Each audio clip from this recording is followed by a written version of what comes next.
यह बताना है कि how many 2-digit numbers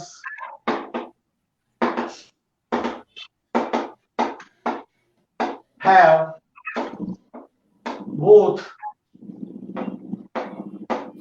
digits even। तो क्वेश्चन ये है कि ऐसे कितने 2-digit नंबर हैं जिनके दोनों डिजिट इवन है।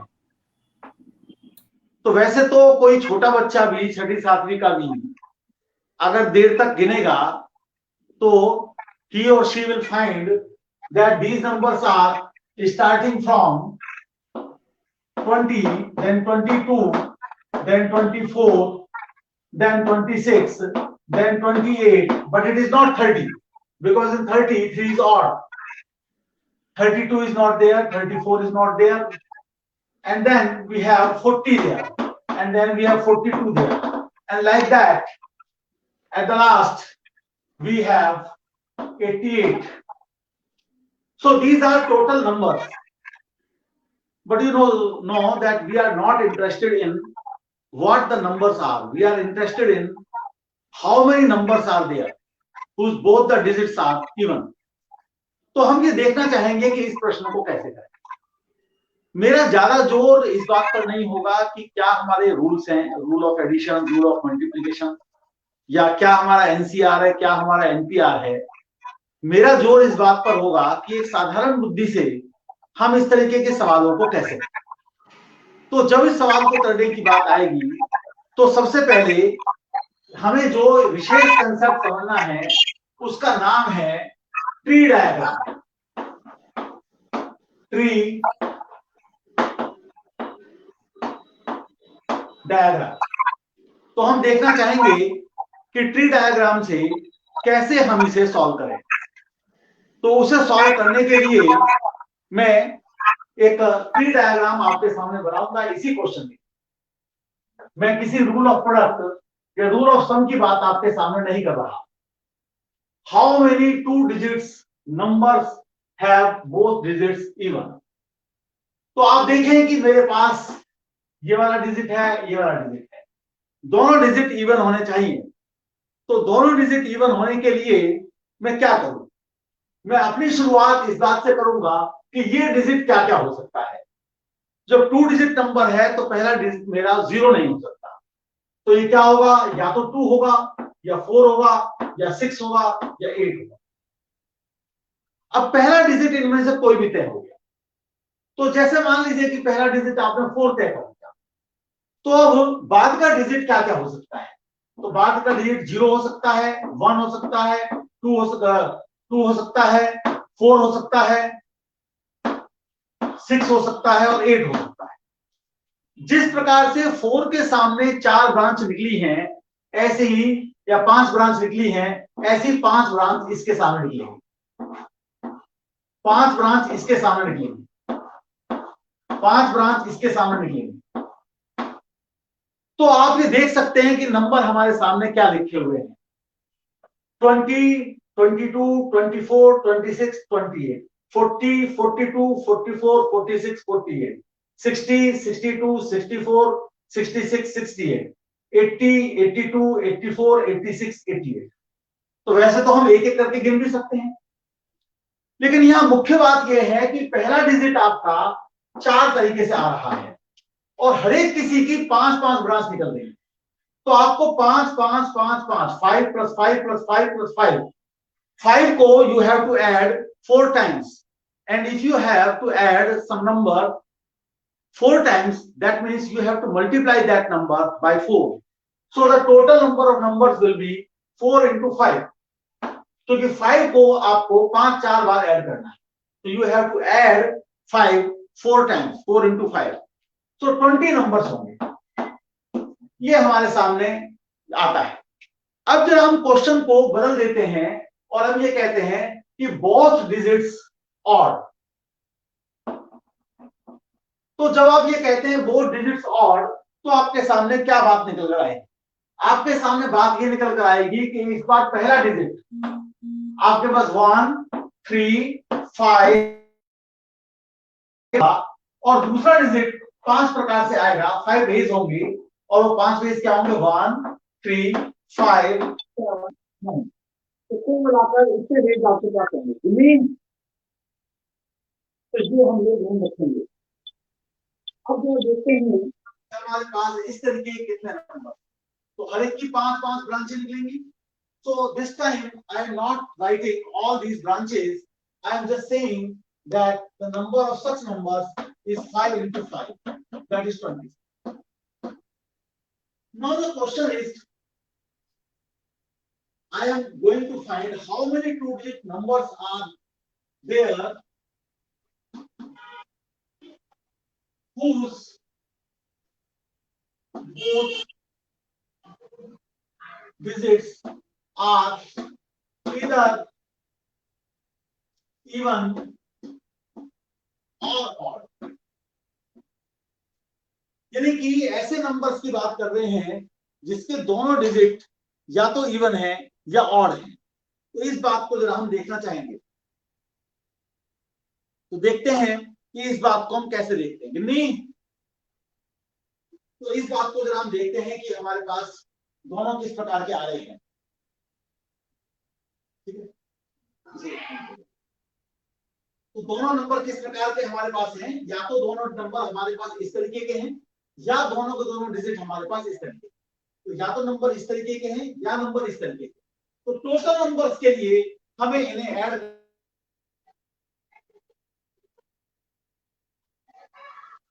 तो ये आप देख लीजिए कि ये आपको कितनी समझ में आ रही है। इसमें किसी का कोई क्वेश्चन है तो क्वेश्चन भी आप लोग पूछ सकते हैं। मेरे व्हाट्सएप पर आप पूछ लीजिए नंबर अपना सवाल को, जो भी आपका सवाल हो, जो भी आपके मन में बात हो। इसमें कोई क्वेश्चन हो किसी के मन में जो मैंने डिस्कस किया है। आपने देखा कि जिसको हम अपनी किताबों में रूल ऑफ प्रोडक्ट पढ़ते हैं वो यह है या फिर वो यह है, और रूल ऑफ सम पढ़ते हैं तो वह ये है। क्योंकि when I am talking about two-digit number whose both digits are either even or both digits are odd, that means you have to add, because these are numbers which I want, and these are also those numbers which I want. So I want all these numbers and all these numbers. That means I am trying to find all the numbers of this type or of this type. That means I am adding. So answer is 45. Now I change my question. Now the question is like this. I have to find all 3-digit numbers. And what are these 3-digit numbers? These 3-digit numbers are such that the first digit is always even. The second digit is always prime. The third digit is always odd.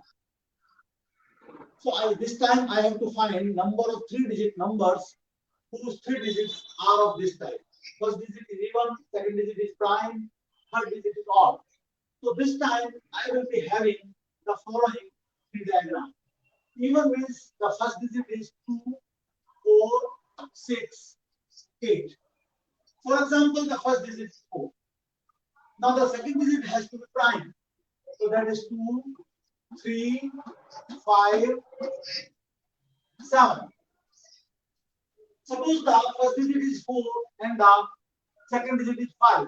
Then the third digit is odd. 1, 3, 5, 7, 9. So this way, you will see here also I will be having 4 branches. I will be having 4 branches. I will be having 4 branches. And for this branch, I will be having 5 branches. For this, I will be having 5 branches. For this digit also, I will be having 5 branches. So this way, I see that this digit is decided in 4 ways. So whenever you have a tree diagram, that simply means that you have to multiply. And for the same question, if you have 2 tree diagrams, then for each tree diagram you have to multiply, and for 2 different tree diagrams you have to add. This time we have only 1 tree diagram. So first digit has to be 4 ways, second digit has to be in 5 ways or 4 ways. and the third digit has to be by 5 days. So this is 80. So I'm getting the answer 80. Now suppose I change my question. My question is now the following, that the first digit is always even, but the second digit and third digit, they could be odd and prime odd. That means now I am asking the number of three-digit numbers whose first digit is always even, second digit is either odd or prime, and third digit is prime if second digit is odd, and third digit is odd if second digit is prime. So you can say that this time you have either this choice or this choice. For this choice you have made the tree diagram. For this choice you can make the tree diagram. For example, you can say 2, 4, 6, 8. Suppose you take 6, then you have to take 8. 1, 3, 5, 7, 9. And for this, for example, you have to take prime this time. So you have 1, 2, 3, 5, 7. So your number of numbers will be this time. This is your 4, this is your 5, and this is your 5. So this time, this is your 4. So again, you have 80 numbers.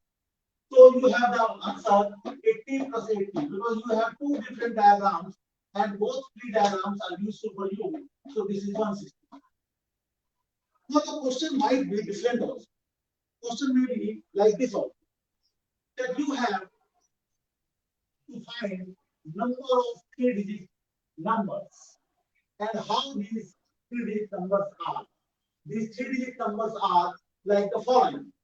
That one of the digit has to be even. One of the digit has to be prime. One of the digit has to be odd. If first digit is even, second digit could be odd or prime, third digit could be remaining one. If first digit is prime, second digit could be even or odd, and the third digit may be anyone which is that one. So this way, also you can find the possibilities. But you can see that this time we shall have 6 tree diagrams. So we have to find 6 tree diagrams. For each tree diagram, we have to multiply and then we have to add those 6 answers. For example, when you will decide that your first digit is your prime and second digit is even. Suppose you decide like this. Then in this case, how would you find the answer? The answer will be found in the following way. This digit is 2, 3, 5, 7. This has 5 branches. And these 5 branches are 0, 2, 4, 6, 8. And this time, this you have 5 branches 1, 3, 5, 7, 9. So this way, you are getting your answer as this is 4, this is 5, this is 5. So 100. So you will be getting 6 answers, which one of the digits is prime, one of the digits is even, and the remaining digit is odd. So answer for this question will be the sum of these 6 numbers, and you can find that. Now I change once again my question. The question is like this. Question can be many, but method is almost the same. Now I can use these formulas also. NCR, NPR. Some of the people are using this symbol, or some of them are using this symbol, and some of these are using this symbol. And we know these formulas also, factorial n upon factorial r, factorial n minus r, factorial n upon factorial n minus r. These are 2 formulas. So this is number of ways of arranging r objects out of one object. And this is the formula for permuting r objects out of n objects. So I will do certain problems using these symbols. So let's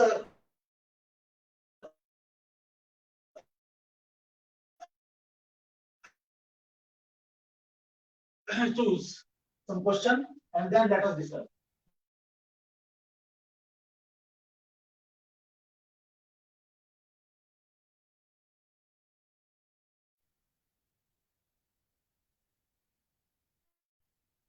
Any question?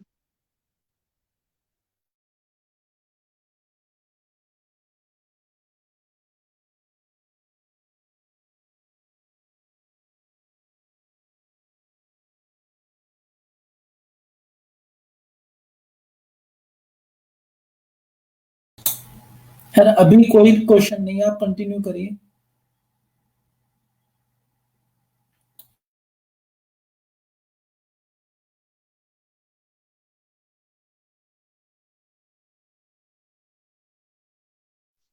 Six different objects among three students so that one of them is getting three objects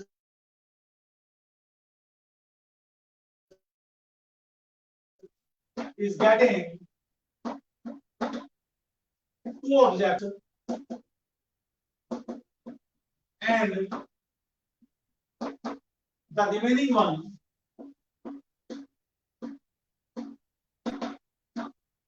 is getting one object. Let's see how to do this.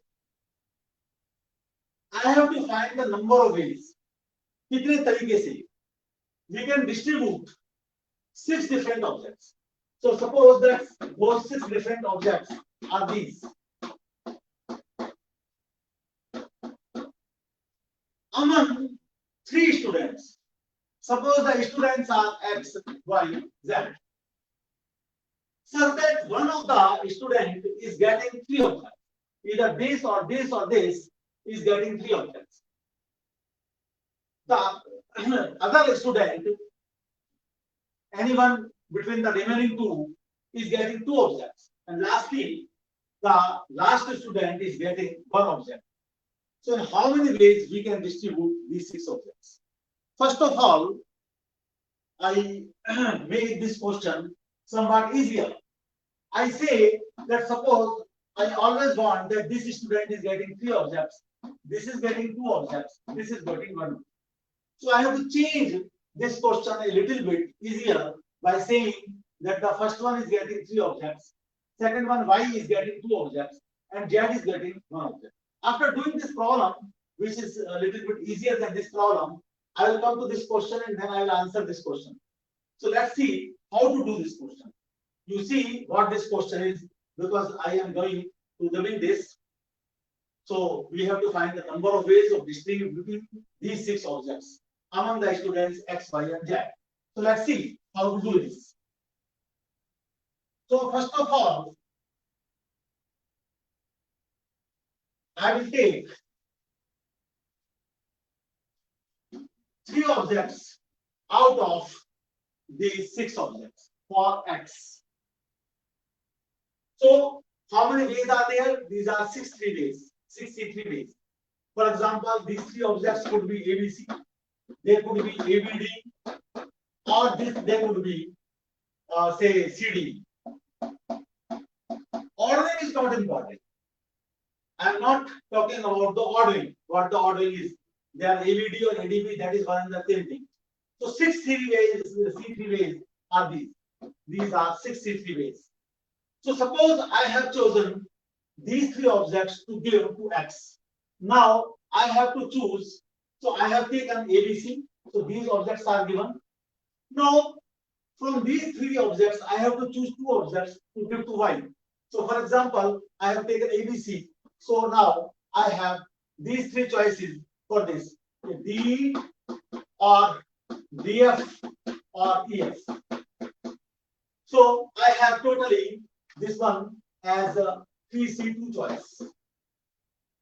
Now, after deciding this, so same way, I will be having 3 branches here. I will be having 3 branches here. Now, I will be having how many branches after this? Suppose the first student X is getting these 3 objects. Second student is getting these 2 objects. Then the third student will get the remaining object E. Here the remaining object is F. Here the remaining object is D. There is only one way, 1C1. So my answer will be 6C3 multiplied by, I am multiplying because I am having a tree diagram before you, into 3C2 multiplied by 1C1. Someone might be saying that some other teacher may decide first to take 2 objects out of these and to give that Y in one way. So the answer could be also written as 6C2, and then suppose I am taking 3 objects out of the 4 objects and then 1C1. Or someone can say that I am taking first of all 2 objects and then 1 object and then the 3 objects. In all these cases, the answers will be same. So this is the way that you can do it. But suppose you come to your previous question, in which we are saying that any of these student is getting 3 objects. Any 2 of the remaining 2 students is getting 2 objects, and the last student is getting 1 object. Then what is the answer? Then the answer will be any of these answer, all these are equal, multiplied by factorial 3. Because you can distribute 3 objects one side, 2 objects this side, 1 object this side in factorial 3 ways. For example, this is getting 3 objects, this is getting 2 objects, this is getting 1 object. Or this is getting 3 objects, this is getting 1 object, this is getting 2 objects. Or this is getting 2 objects, this is getting 3 objects, this is getting 1 object. Or this is getting 2 objects, this is getting 1 object, this is getting 3 objects. Or this is getting 1 object, this is getting 2 objects, this is getting 3 objects. 1 object, 3 object, 2 objects. So any way, when you have decided which 3 objects are together, which 2 objects are together, and which one is the remaining object, you can distribute those 3 groups among these 3 students in 6 ways. These are 6 ways, factorial 3 ways. Because this the first group 3 can be decided in 3 ways, either to give this, or to give this, or to give it to this. That is 3 ways. And then 2 ways, and then 1 way. So answer will be this, either this multiplied by this, or this multiplied by this, or this multiplied by this. Now there is an interesting thing. Interesting thing is the following. Once again, I have this question, and I will change it a little bit, and you will see some interesting facts about that. But before that, I would like to ask question. Is there any question that you want to discuss?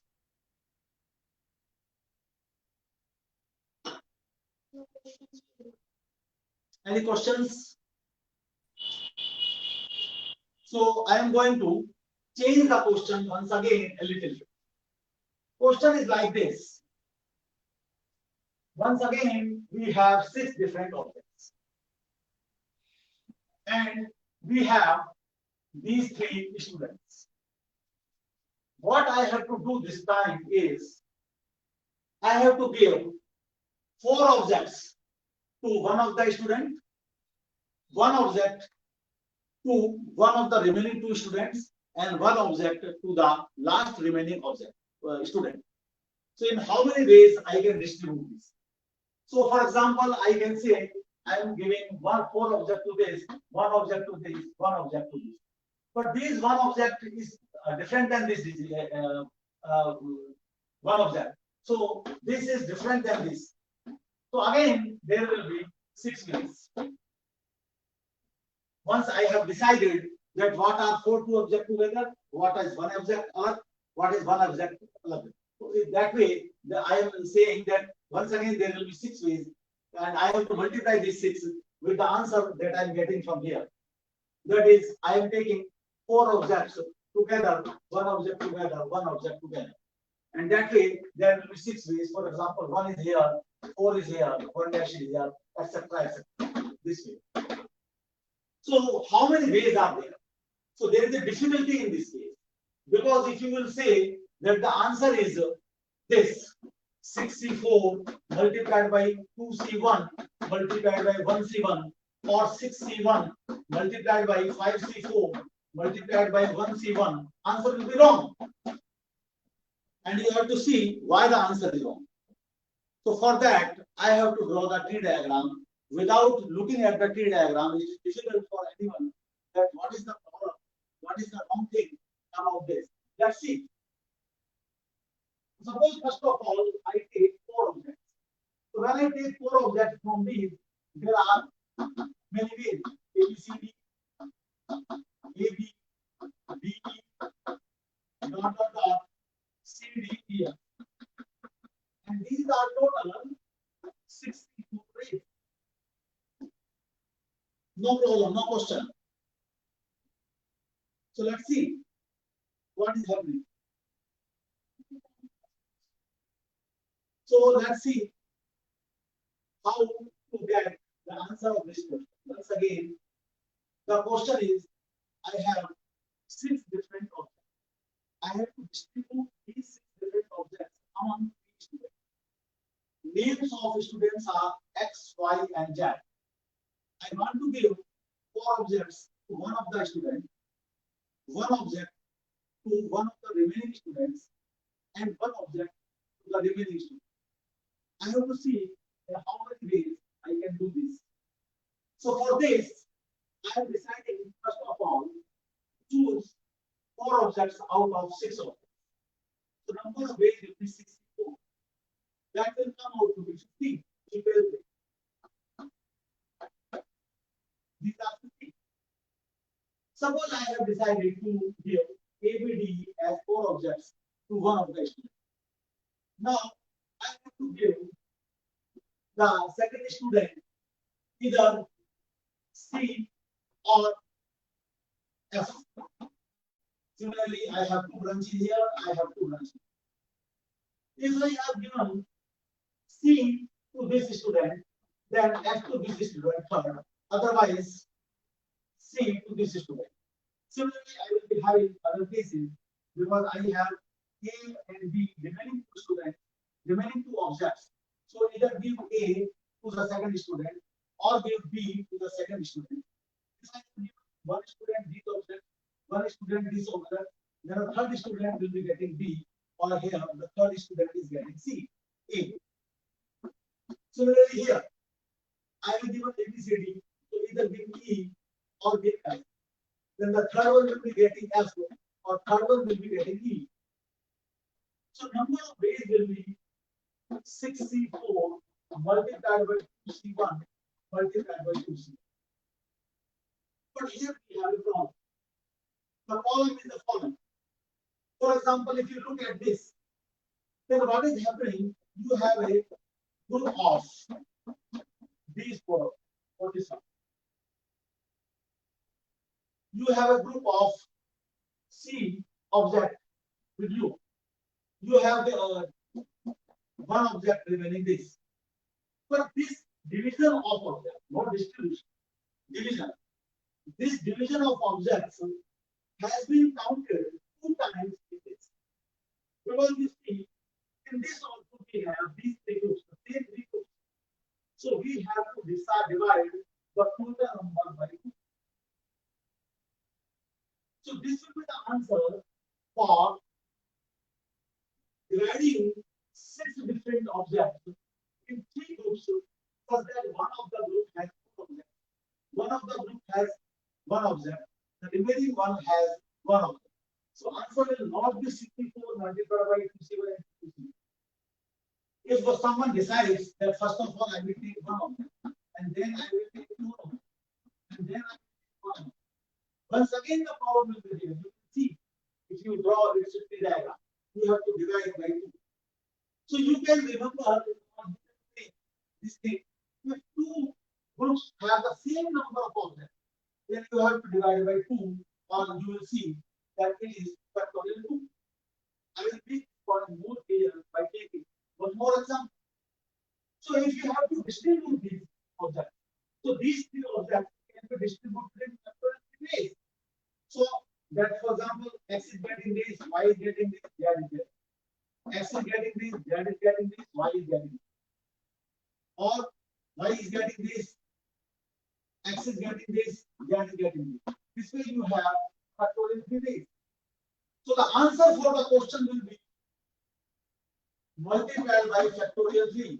Multiplied by factorial 3. Either you have to say that this is your answer, or you have to say this is your answer. So you can find the answer. So that way you will find this. Now I am changing the question a little bit once again. This time I have to distribute these 6 objects among 3 students. This time also we have these 3 students. So these are my objects. And these 3 are my students. And I want to give each student 2 objects. So how to do it? For doing this, first of all, I have to divide these 6 objects in 3 groups. If there is a question only up to dividing into groups, there is no question of this, then also you have first to decide the groups. Groups of 2 each. 2 plus 2 plus 2 equal to 6. Question is in how many ways we can divide these 6 different objects among 3 students. But before that, you have to decide that what are the 3 groups. The groups may be of AB, of CD, and of EF, or of AB, of CE, and of DF, or of AD, BC, and EF. There could be many, but how many are these? So that is always a difficult question, because if you just writing something and then multiplying, then you might be going to make some mistake. So let's see how to decide that. For that also, I will have to make my data. Later on, you will see that if you take the help of tree diagram again and again, there will come a time that you have not to draw that tree diagram in your breadboard. You have just to draw that diagram to your mind and to find the answer. And the mistake will come out to be there if there is a mistake. So first of all, you take 2 objects out of these 6 objects. I am finding the answer only for the question that I have to divide these 6 different objects among 3 students. I have to divide these 6 objects in 3 groups. One group of 2 objects, one group of 2 objects, one group of 2 objects. There is no question of students. Just the question of dividing the objects into groups. So let's see how to divide it into groups. So first of all, I take 2 objects out of 6 objects. So that means I am selecting 2 objects out of 6 objects. So the number of it is 62, which is again 50. And what are them? Those are AB, AC, AD, and dot. At the last, you would have E. So suppose you have taken your AC. Then you will be having, so this is 60. Now you have here taken AB, A, and C. Then among B, D, F, you have to take 2 objects. So that is your 4C2. That means 6. And let's see what are those 6. After selecting AC, so they are BD, BE, BF, BE, BF, PF. Similarly, I will be having 6 branches here, and I will be having 6 branches here, and I will be having 6 possibilities here. Now suppose the first group is of AC, second group of BF, suppose. And already I have said that these are 4C2. Now what is the remaining?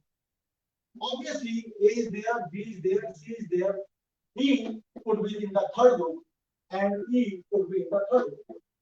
Similarly, here you can see that I have taken A, B, C, D. So this is E. And here you can decide A, B, C, D, F. And here you can decide A,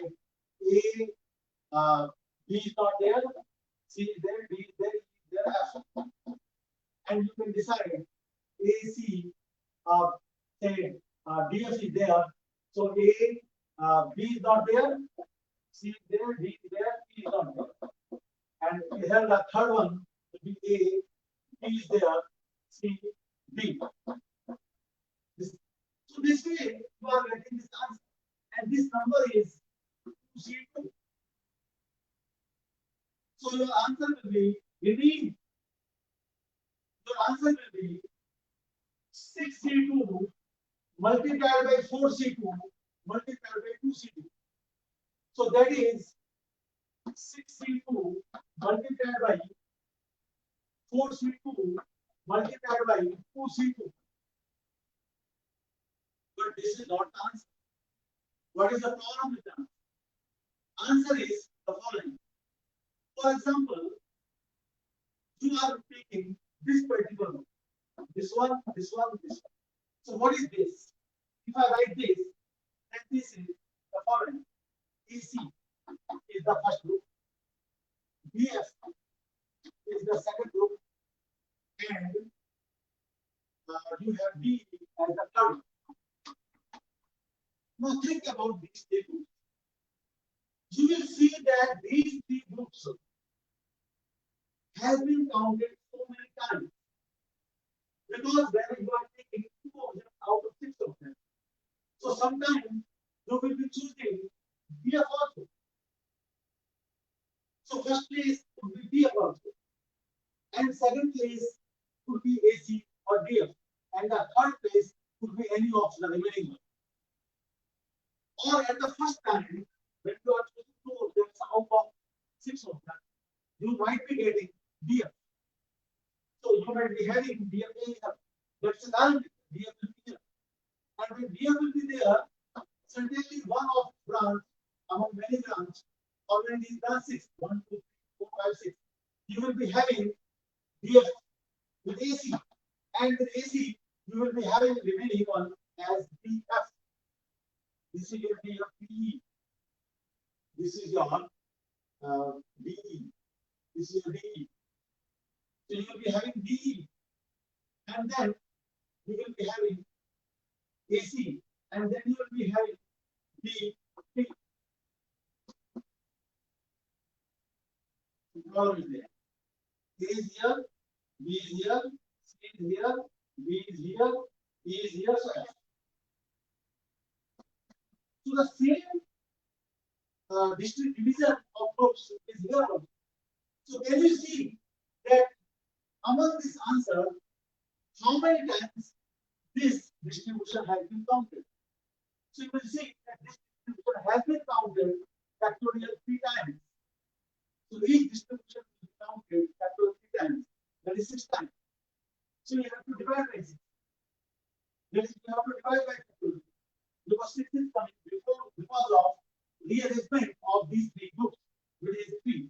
Or you can say that this is 3p3. So answer will be this. So whenever you are doing this type of problem, you have to decide these things. So this tree diagram is very important. My main focus for the today's my lecture is tree diagram, because tree diagram helps in understanding the rule of product, the rule of sum, and any mistake that one could make without looking at this tree diagram. So this is the question, and for this question, you will answer the question that I am distributing these 2 objects to X, 2 objects to Y, 2 objects to Z. So any of the group, this group, this group, this group can be given to each student. So answer will be only this, because this will be cancelled with. So if you have to distribute, then you have to multiply. If you need to distribute, then you have to only this. So that is the question. So once again, I request all of my dear friends, teachers, that ask them if you have anyone in your mind.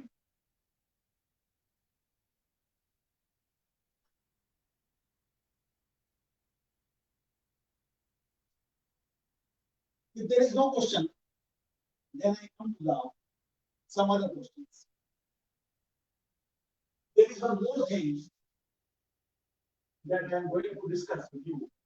That is circular permutation.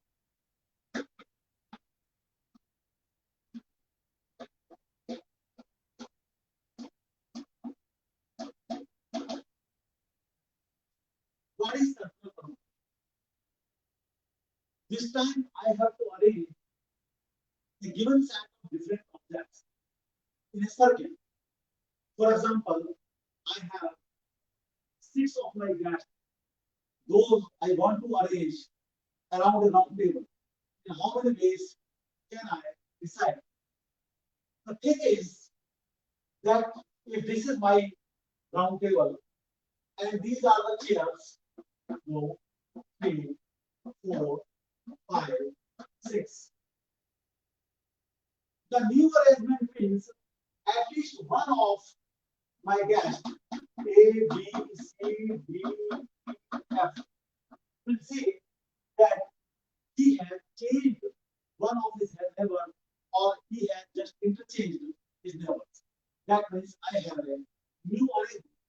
Now, how many ways I can arrange these 6 of mine guests in a circle? So as all of you know, the answer has to be factorial n minus 1, where this n is equal to 6. So I have 6 minus 1, that is factorial 5. But why this is factorial? That we have to understand. See, at one place I have stuff my A, at one place I have fixed my B, C, then D, then E, then F. Suppose I fix my A here. Because at one place one A has to be there, and all the places are equal. So any position can be decided for A in one place. That is not 6 ways. Because it is not important that east or west or south or west. The only thing is that I have to see that any all positions are equivalent, and I am deciding this position for A. And for this decision, there is only one way, whether this position for A or this or this or this.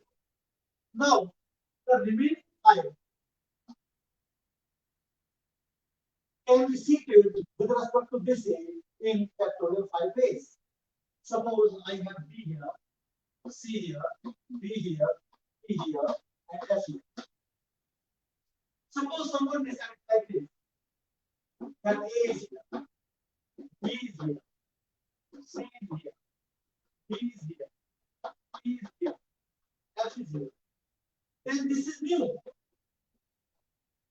Why? Because A will say that firstly, on my left side for B, but now on my left side, I have F. So this is a new arrangement. If anyone of saying that I have changed my neighbor, or I have interchanged my neighbor. So this is a new way.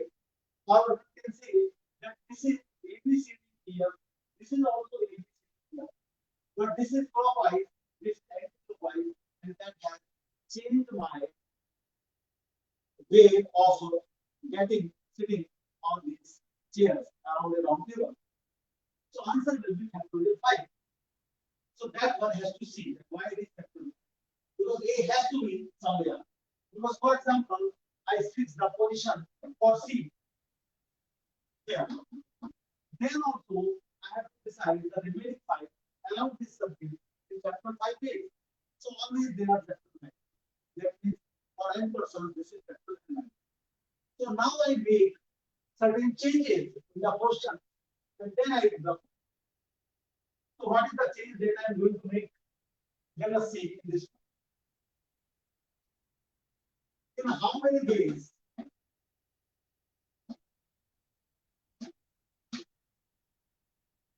Six. Yes. can be seated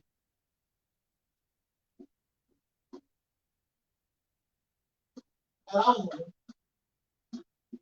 a round table such that the two brothers which are among the guests are always together.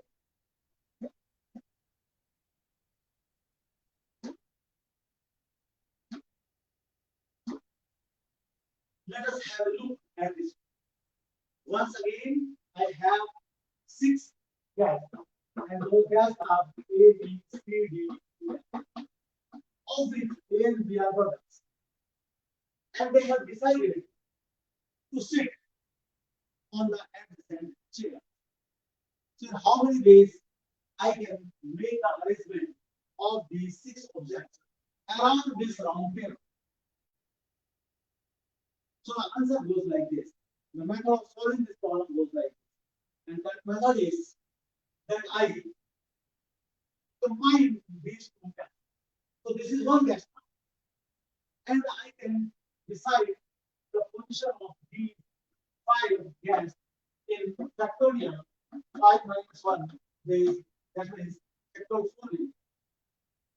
So if in factorial 4 ways, I am getting these guests to be seated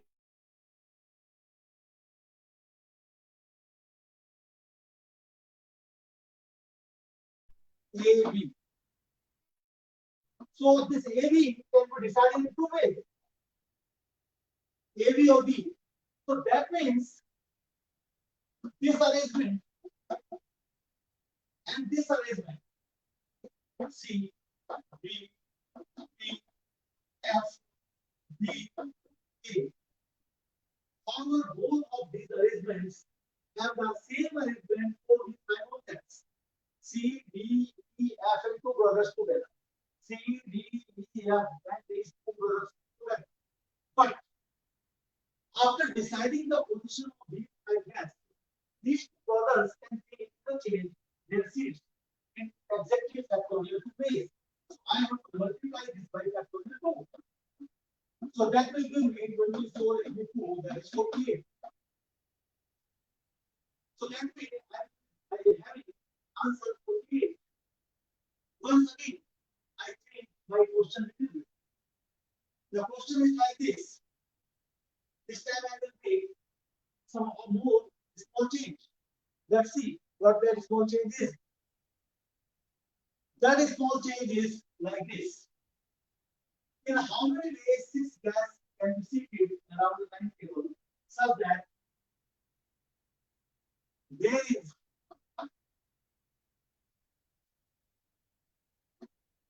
exactly 1 guest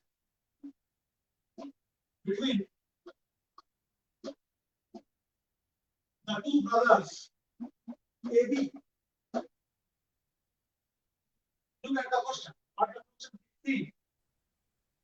I have to make arrangement for the seating of my 6 guests. These 6 guests are A, B, C, D, E, and F. Of which 2 are brothers, A and B. And I have to decide in how many ways these 6 guests can be seated around the round table such that there is exactly 1 guest in between these brothers. So that I have to decide. So for that deciding, first of all, I have to choose 1 guest among these that I want to be seated between A and B. So that can be decided in 4 1 ways. Suppose I have decided that D has to sit in between A and B. For example, this could be D, this could be C, this could be E, this could be F. That means I have 4 different ways. If you want, you can draw the figure now also. So this is the guest that I am deciding to sit between A and B. Now, how many guests I have? These are together. This is in between this. So I am writing D here. So I am rubbing D from here. So how many guests I have only 1, 2, 3, 4 objects. 4 gas. These 4 gas can sit in 4 minus 1 capital space. For example,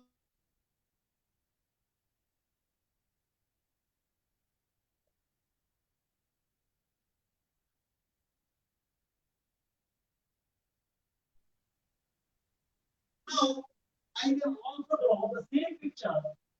This is the decision that is taken by capital base. One of these decisions. This C remains on its position. It does not change its position. S also does not change its position. But A, D, B, they would be A, B, D, A. So this is another. So for any one decision for here, I will be having.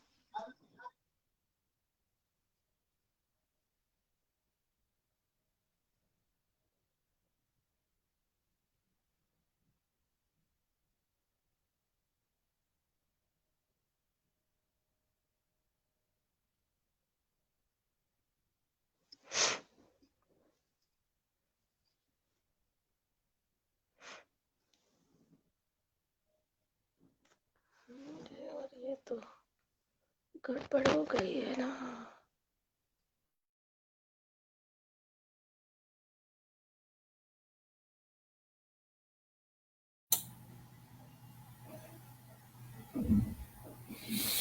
Hello, शायद उनका link कुछ गड़बड़ हो गया net में। ज्योति madam हमारे बीच में आ गई है। नमस्कार मैडम।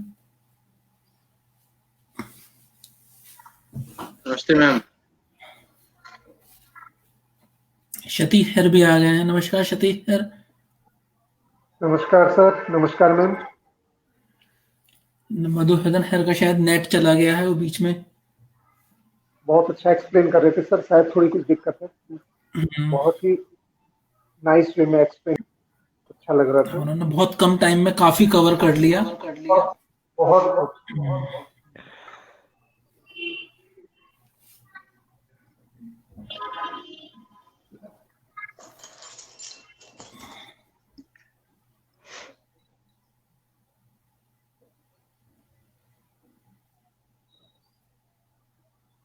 क्या करें सतीश सर? तब तक सर कुछ देखिए, क्योंकि सर जब तक सर का लिंक कनेक्ट होता है तब तक थोड़ा सा आप कोई ऐसा फैक्ट रखिए कुछ जिससे कि बच्चे और हम सभी शिक्षक उसका फायदा उठा सके।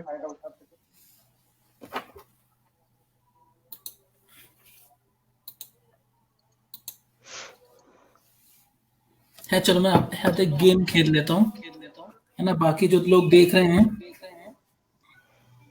वो भी करें। हमारा गेम है। खैर आपका शायद माइक वो है, हैंड फ्री कर रखा है आपने सतीश सर।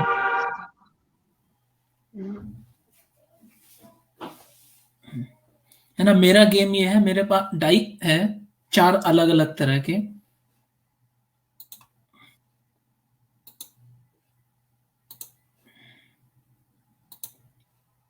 मैं एक स्क्रीन शेयर करता हूँ।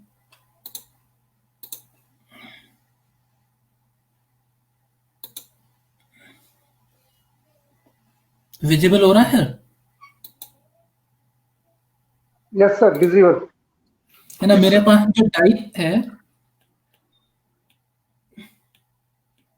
लूडो का डाई है मेरे पास 4 अलग अलग तरह के। इनको हम नाम दे देते हैं ए, बी, सी एंड डी। ठीक। गेम ये है, आपको एक डाई चूज करना है, एक डाई मैं चूज करूंगा और उसके बाद हम थ्रो करेंगे, तो जितना नंबर ज्यादा आएगा वो विन करेगा। Sir connect.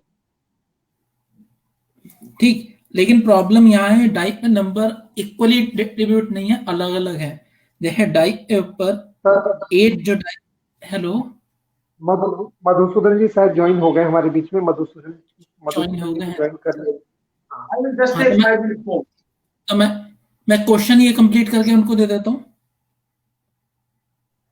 Okay sir. है ना। जो डाई ए है हमारे पास, उसके ऊपर नंबर है 3, 3, 3 3 3 3 मीन ऑल फेज पे 3 लिख है।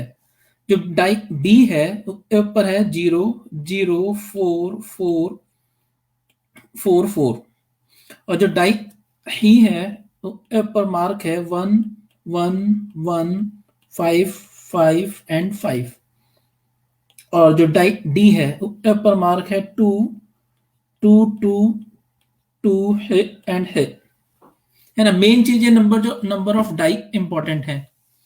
अब आप इसमें कौन सा डाई चूज करोगे कि आपके गेम के जीतने के चांसेस ज्यादा हों।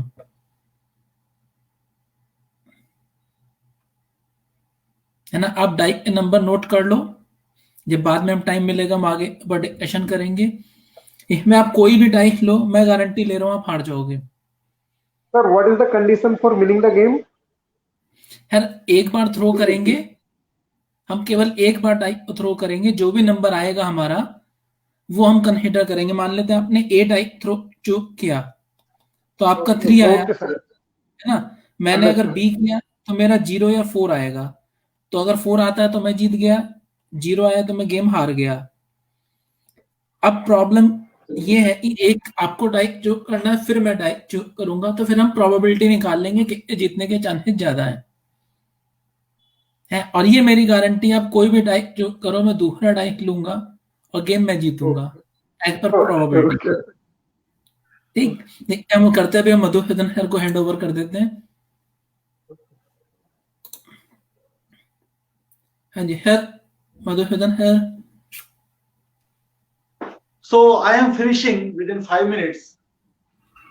So the question was that I have 6 guests A, B, C, D, E, F, and I have to arrange these 6 of the guests.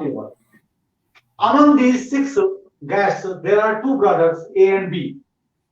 I have to make the arrangement in such a way that there is exactly one guest in between A and B. So there is one group of ADB, one group of C, one group of E, one group of F. So I can arrange these 4 groups in circle by 4 minus 1 factorial 3 ways. But we have to make the decision that which one has to be in between A and B. This is decision taken by 4 C1 ways.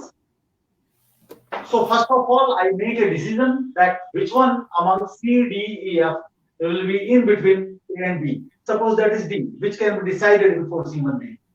And after that, factorial 3 ways are there to arrange these 4. And then there are 2 ways that this could be ADB or this could be BAD, BDA. D is always in between. So I was saying that this can be done by tree diagram. Because tree diagram gives us a guarantee that there is no mistake. Because looking at the tree diagram, we can see that every possibility is there. No possibility has been repeated. And if any possibility is repeated, then what is that number by which each possibility is repeated? We divide the previous answer by that repetition. So let's see what is the way for looking at this answer by tree diagram. First of all, I am deciding which guest has to sit in between A and B. So that could be C, that could be D, that could be E, that could be F. Suppose I have taken B. So in between A and B, I put D. Now these 4 guests can sit in factorial 3, that is 6 ways. And what are these 6 ways? For example, one way is this. You don't think that A is first and D is second, B is third. This is just they are together. That is just they are together, and that way I will be getting 6 ways. Now each of this will be taken 2 positions. For example, in this I can take A, then B, then B, and the remaining one are same. That is F, C, and E. And this one could also be, all the other things are same, but they are sitting in B, B, A equation. So for first of all, I have 4 C1 choices. These are 4 C1.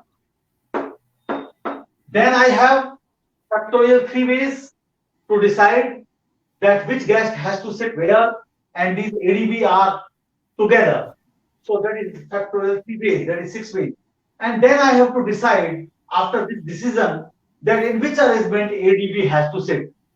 If I have to say that they can be in any arrangement ADB, then I have to multiply by factorial 3, because that could be ADB, that could be ABD, that could be DAB, that could be DBA, that could be BAD, that could be BDA. But I am saying that D is always in between. So that's why I am saying that there are only 2 ways for this. So I have multiplied by 2. So that's how I am getting the answer 48.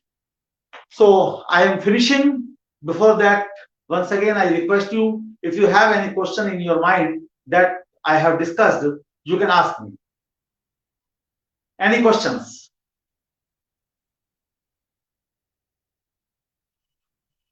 So if there is no question. Sir, you explained in very nice way. There is no question of doubt, sir. Really, you are very nice. Then. Your explanation is very nice, sir. So I will come tomorrow, the day after tomorrow, and I will discuss the concept of limits. Okay, thank you, sir. Okay sir, आपने 1 घंटे में पूरा जो हमने कई year में पढ़ते हैं वो सब रिवाइज करा दिया. धन्यवाद सर. चलिए, बहुत बहुत धन्यवाद सभी का. विघर हैं, विघर.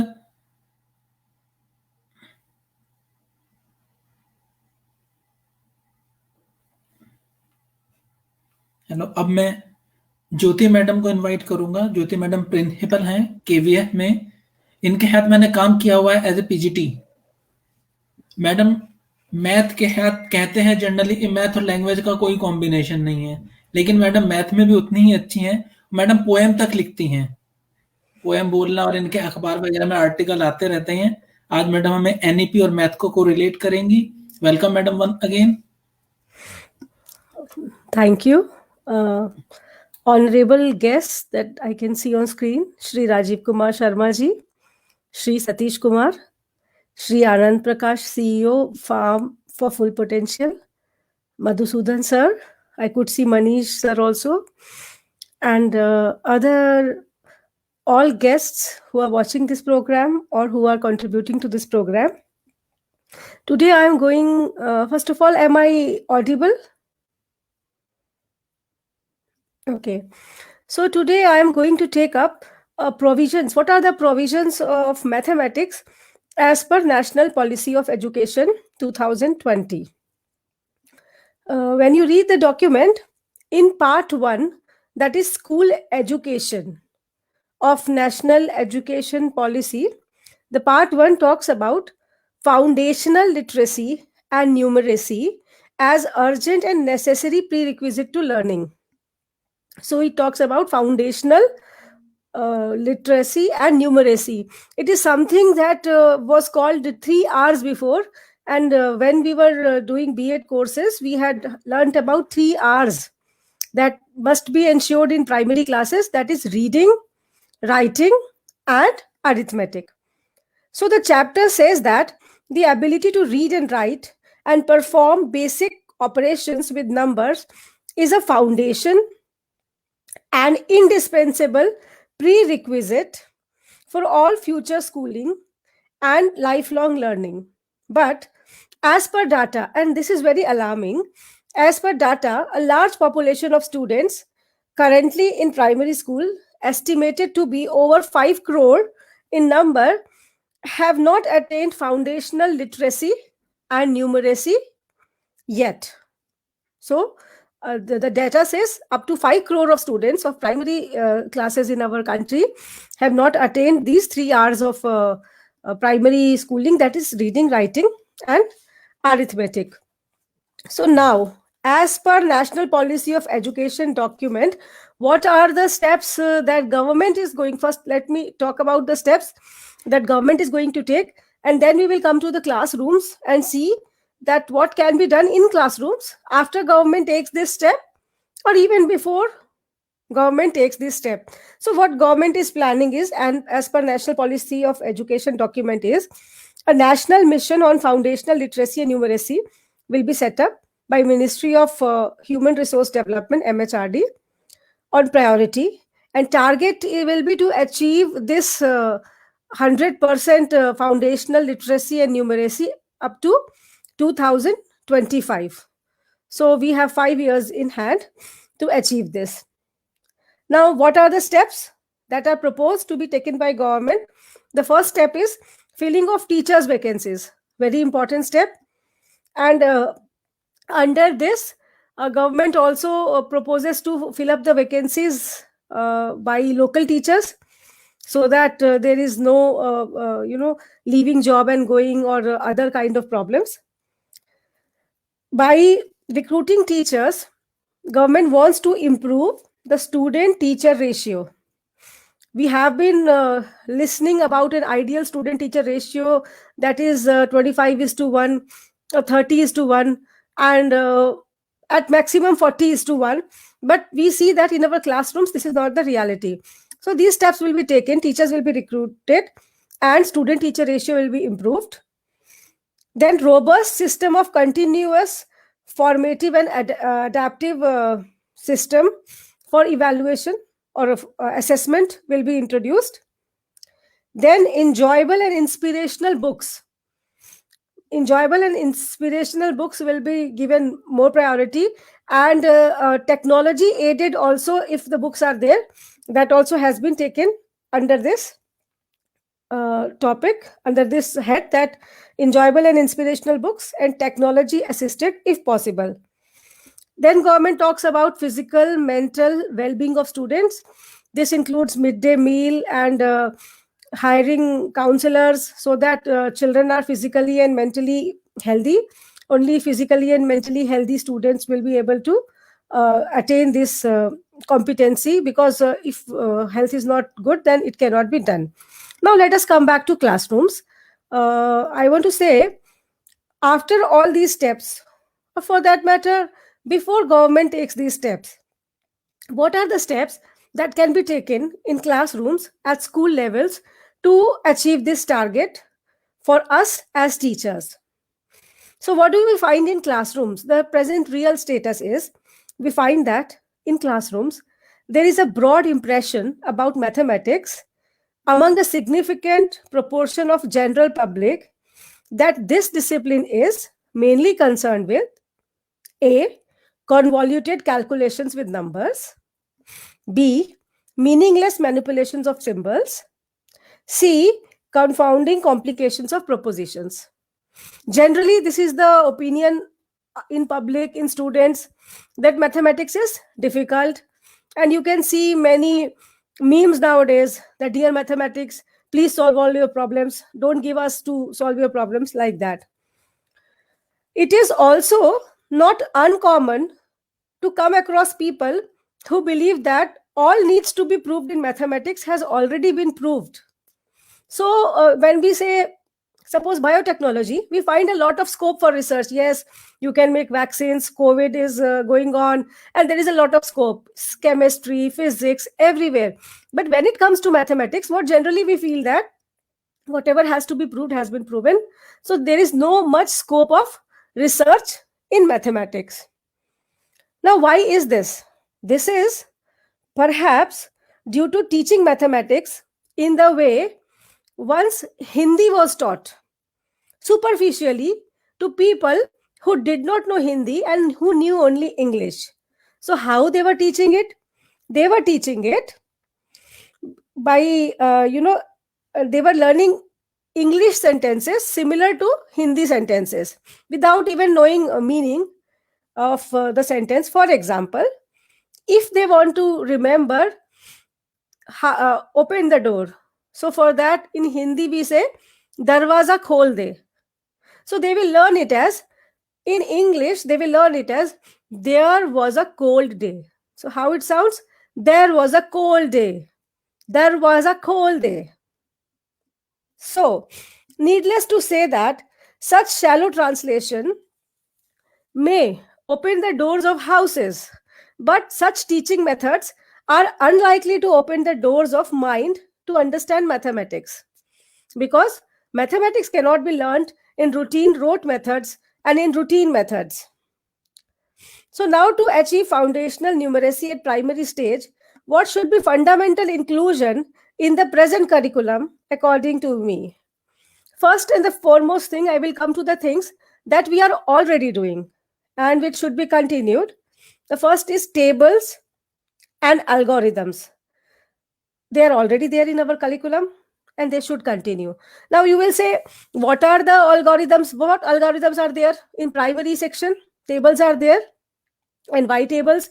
Because nowadays there are calculators, there are computers, and children can do calculations with help of calculators. So why should we make them learn tables? And where are algorithms in primary? So to tell that, I would tell you an anecdote. As my lecture will progress, this anecdote, this story will continue point by point. So I am telling the first part of the stories. Once upon a time, there was a village on the edge of large jungle. One day, 12 boys were sent to jungle by their parents to collect firewood.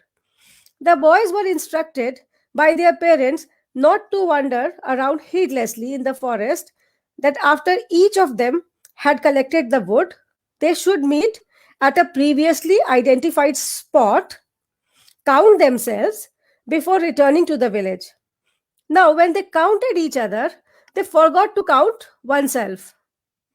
And they started crying that one boy is lost. Now, in this, now we will see the importance and beauty of algorithm.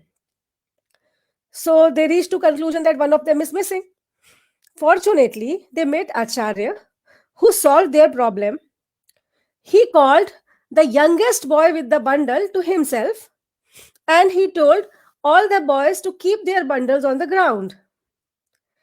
And then he said, since each bundle is associated with one boy, can you see the bijection, one-to-one bijection, counting process, the algorithm of counting process?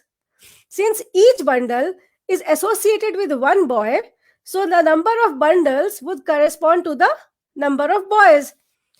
So while counting the bundles, they counted their own bundle also.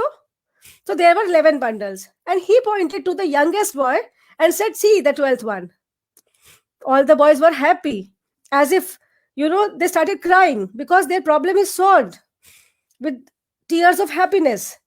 And Acharya, must be a great mathematician, was immediately hired by the headman of the village to teach students mathematics and other subjects in village school.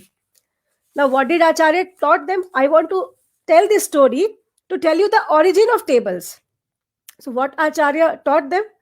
Acharya taught the boys and girls how to use numbers, not only for counting, but also for adding, subtracting, multiplying, and dividing, all of which could be applied in daily life. He told them how to conserve efforts. This is the sentence that has to be underlined. He told them how to conserve efforts by using mathematical patterns methodically.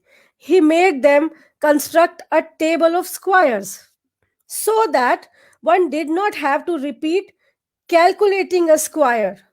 He made them construct tables. And what was the logic behind that? The logic was the value of tables were always the same, irrespective of person involved on the date and time of calculation. So this was introduced. Tables were introduced to conserve efforts. And yes, nowadays calculators, computers can do the same job, but learning tables develops number sense. And developing number sense is essential because 62 divided by 6, if a child wants to do, then they are usually confused what to do after the first step. Because when they get 2, they have to put a 0. And many of them forget to put the 0. But if they know tables and if they have number sense, they will understand that 62 is greater than 60. Hence, that 0 has to come because 6 tens are 60. The number should be bigger than 10. So tables no doubt were introduced to conserve efforts. The same effort can be conserved using calculators and computers, but because these tables, they develop number sense also, so they should be introduced in first and second standard itself. And we were continuing with this, and we should continue with this if we want to attain numeracy foundational skills at primary level. The second thing which is not yet introduced in the textbooks, but it should be introduced, is patterns. As per Isaiah Berlin, to understand is to perceive.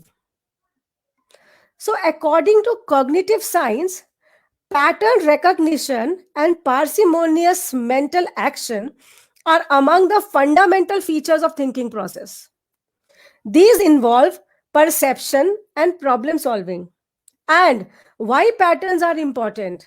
Patterns are important because at the simplest level, at the very simplest level, these are reflected in stimulus response relationship of instincts. So patterns are, if you go at a very simpler level, they are response to a stimulus.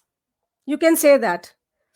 One needs, if you develop this response to stimulus, then slowly their cognitive ability will improve. There are many patterns. Some common patterns are, for example, Bongard problems. And we see a lot of patterns. We can include these patterns at a smaller stage so that their cognitive ability and responding to stimulus mathematically is improved. So that way I feel that this can be included in first and second standard, because small patterns, not very complex patterns, so that children are able to improve their cognitive ability and get some interest in mathematics.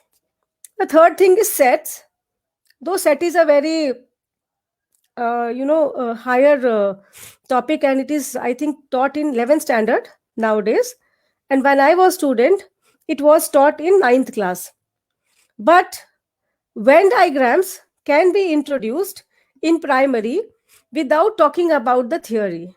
So you can say that a child has some red marbles and some partially red and partially blue marbles. Other child has some blue marbles and partially red and partially blue marbles. So total number of marbles that are partially red and blue is 8. Now, if one child has 12 red or partially red marbles, how many only red marbles the child will have? Just draw the figure of Venn diagram. We need not talk about the theory. So in this way, the child will learn to add, subtract, like 12 minus 8, 4. So in this particular figure, if we want, we need to this minus this. So they will enjoy subtraction. Plus, they will get some, photographic problems of subtraction. So this can be introduced at lower levels, of course, but only the Venn diagram, that too with the figures embedded in the Venn diagram. After this comes deduction. Deduction is the heart of mathematics, according to me. Now, as per Francis Bacon, it is said that, so if a man's wit be wandering, let him study the mathematics. For in demonstrations, if his wit be called away ever so little, he must begin again. So this means that if our wit or answers are wandering, let us study mathematics. We will check the solution. If our solutions are not correct, we will begin again.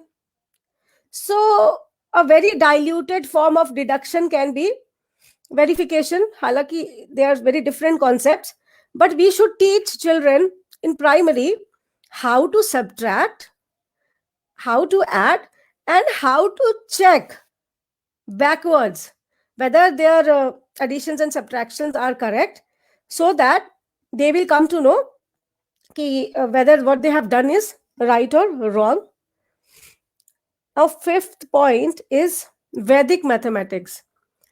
Much has been talked about Vedic mathematics, but till now it has never been a part of our Indian curriculum, and it has never entered Indian textbooks with its name or with any other name. For that matter, it may not come with its name, it may come with any other name, but it has not come with that also. So in schools, we must introduce algorithms, methods of Vedic mathematics also. At present, we have introduced only two basic algorithms. And what are two basic algorithms? Two or three basic algorithms that have been introduced, and we are continuing for, I think, I'm 40 years old. So for at least 35 years, because I have been in schooling system from class 1 if I count.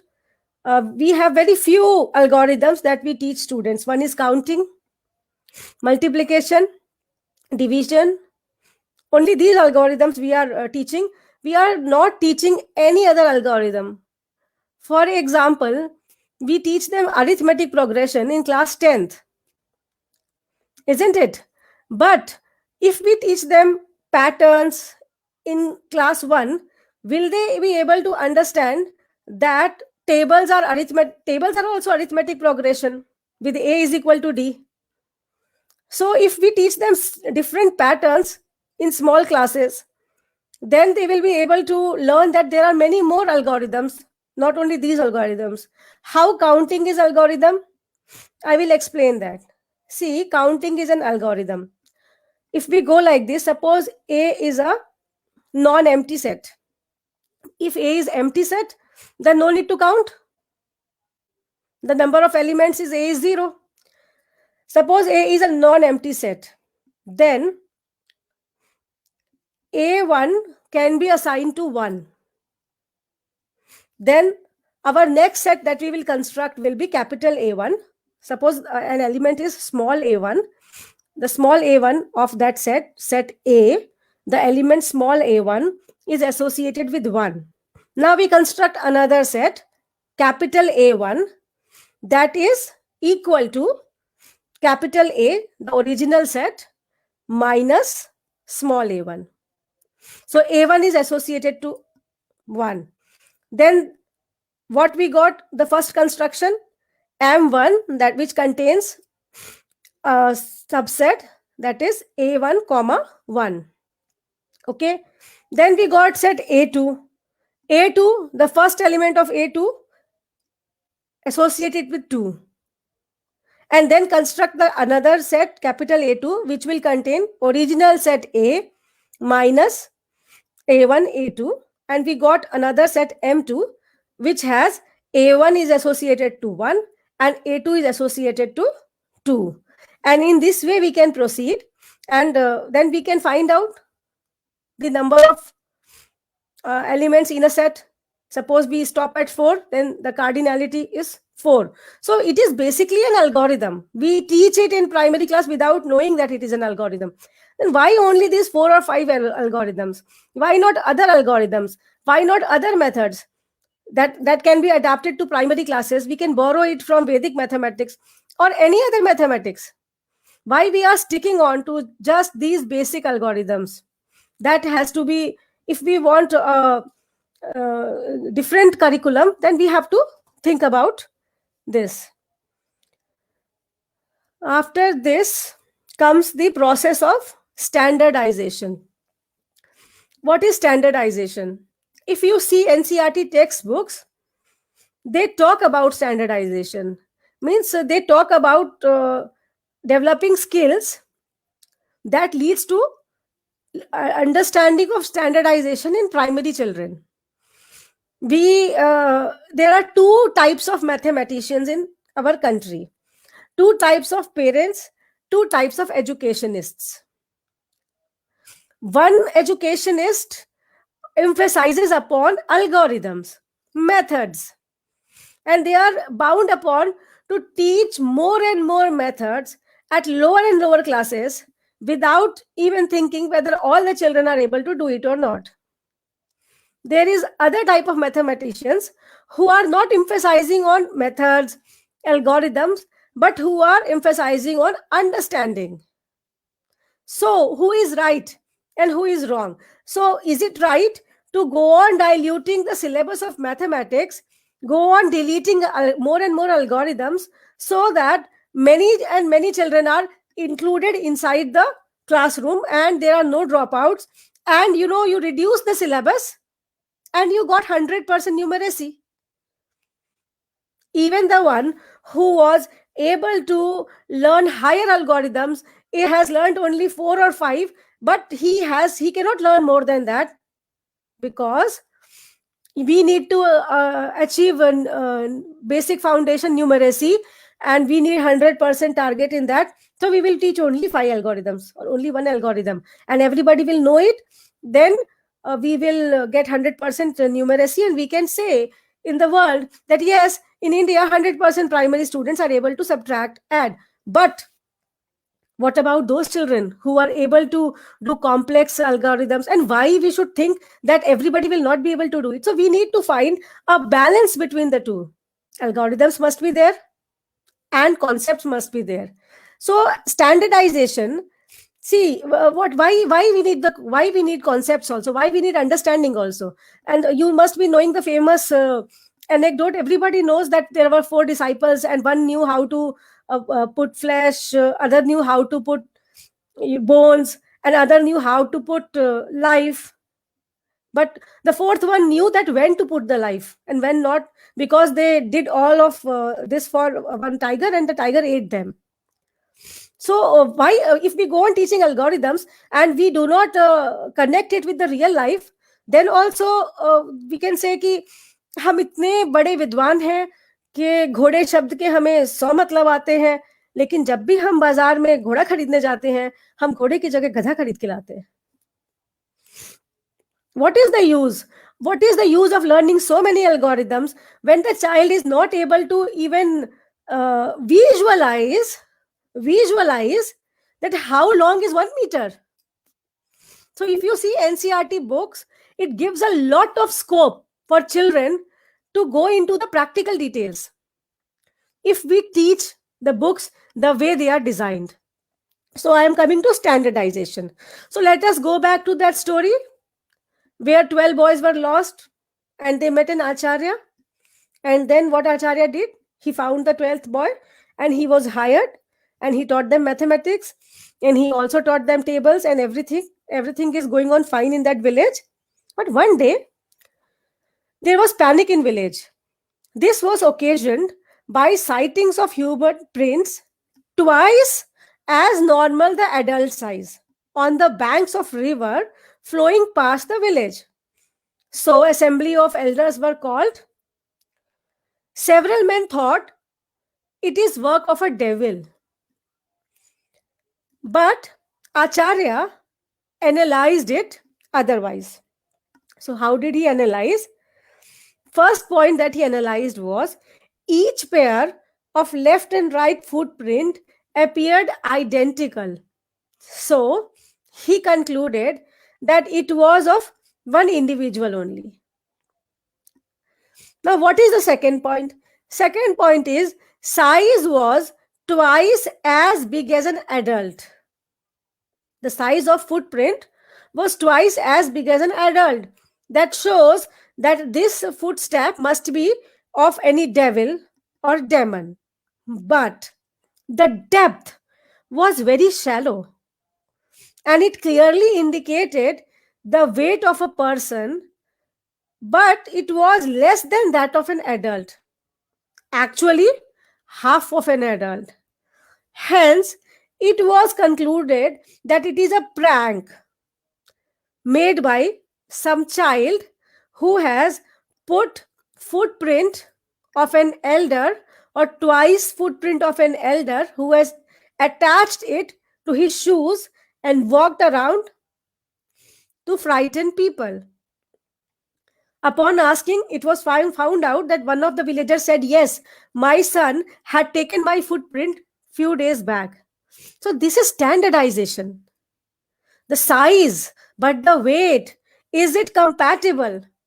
This is also important aspect of mathematics. Mathematics is not about learning only algorithms. It is about relating and creating a balance between all the things that are learned. Why standardization is important, that also I will say. This can be seen in the quest for identification of standard or basic objects. अभी मैं आज पहली बार इस I was in this पहली बार mathematics के आपके conference में आ रही थी, तो मैंने राजीव जी से कहा था कि मुझे एक स्टैंडर्ड कोई स्पीच दिखा दीजिए, कैसी स्पीच आपके वहां पे बोली जाती है पटल पे, मतलब कंटेंट मेरा होगा बट स्टार्टिंग कैसे होगा, एंडिंग कैसे होगा, कौन कौन लोग होंगे, हमारे स्टैंडर्ड फॉर्मेट होते हैं ना, स्टैंडर्ड फॉर्मेट होते हैं ना, लेटर्स में स्टैंडर्ड फॉर्मेट होते हैं, तो कुछ तो हमारे अंदर एक बेसिक इच्छा है कि व्हाट इज स्टैंडर्ड। स्टैंडर्ड अभी आपने कोविड में पढ़ा होगा SOPs, standard operating procedures. So standardization is very important. And what is standardization in mathematics? So if you see, the notion of positive and negative numbers is related to comparison with 0. In representation of natural numbers, 10 is the standard base of the usual place value system. We have there are many number systems, but we have a standard number system, that is base 10 number system. In the number theory, what is the standard taken in number theory? In number theory, what is the standardization taken? Primes. Primes are the standard of number theory. You see the fundamental principle of arithmetic. What does it talk about? Any number greater than 1 can be decomposed into the product of primes in which the primes are in their power. Suppose 2 square into 3 cube. Any number can be broken in like that. So what is the standard basic structure of number theory? That is primes. Then in geometry, what is the standard object in geometry? Right angle triangle. Because if you see your geometry box, set squares, there are some 2 or 3 basic shapes. In that, one of them is right triangle. What do I mean when I say a standard object? A standard object is an object. If we know that, we can construct the whole thing using blocks of that standard object. If we know prime numbers, we can construct the whole number theory using the prime numbers. We can construct many figures using right triangle. You see in our compass, in engineering equipments also I have seen, right triangle equipment is one of the basic tool that they carry. So they are the standard things. So such standard objects must be introduced at primary level. See, in analysis, what are the standard objects of analysis? Polynomial, power series, exponential functions, trigonometric functions. Using this, we can build a large, you can say large amount of content using these functions. So now we have covered the algorithms, standard algorithms that we have been teaching in primary. Then a new algorithm that have to be introduced, that is from Vedic mathematics, new methods, new algorithms. We can borrow from that there. Then we have seen tables, though they are obsolete, old method, but still we should continue because they develop number sense and they sharpen the memory retention, which is very much required at primary level. Then we came to deduction. Then we came to, we talked about patterns and sets also, how we can just give a glimpse of idea at primary level of patterns. We can very easily give. In sets, I said that we can give addition, subtraction problems using Venn diagrams. Now, standardization also we did. And now we can come to magnitude, measuring the magnitude. So if we are able to give some kind of glimpse, like suppose we can tell them to bring a rectangular figure, because cut a paper in rectangular shape and measure its length and breadth, or we can put a height chart in class, and so that they are able to measure their heights. and suppose school is able to do this project, like they can give medical cards of all the students for 5 years to the class teacher of 6th standard and tell them to give this as an activity, that what is the draw a bar graph based on your heights in various classes. So this will give them a practical exposure, and also this will give them interest in mathematics classes, because at the end I would like to say what should be the integral part of primary school mathematics. What should be the integral part of primary school mathematics, which will develop literacy as well as numeracy, which will also attract students to primary classes, which will give them a confidence that yes, they belong to the country who has done it and who is going to do it, which will make them proud as a citizen of India. That is, it must be introduced as a story in primary, India's historic contribution in mathematics. It should be introduced as a story in primary, because as per Yajurveda, written in 600 BCE, I'm going to read it in English. As are the crests on the heads of peacocks, as the jewels on the hoods of cobras, so is the mathematics at the top of all sciences.